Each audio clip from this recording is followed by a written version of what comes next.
Nakon startovanja Allegre, dodajemo iz spiska usluga ili proizvoda artikle koje želimo da prodamo. Možemo koristiti pretragu po šifri ili pretragu po nazivu kako bismo dodali usluge ili proizvode koji se prodaju.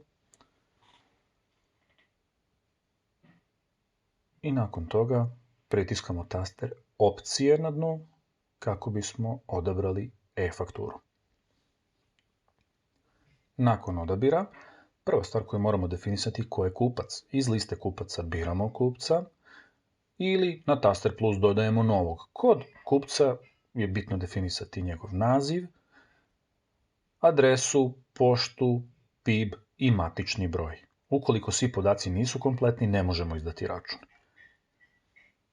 Možemo menjati napomenu, odabrati datum fakture i odabrati rok plaćanja.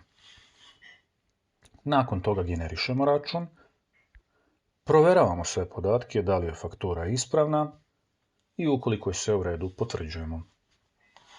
Štampamo račun ukoliko je potrebno ili ga snimamo kao PDF file i u meniju računi možemo proveriti da li je račun napravljen. Status kaže slanje u toku, osvežavanjem ćemo dobiti informaciju da je račun poslat.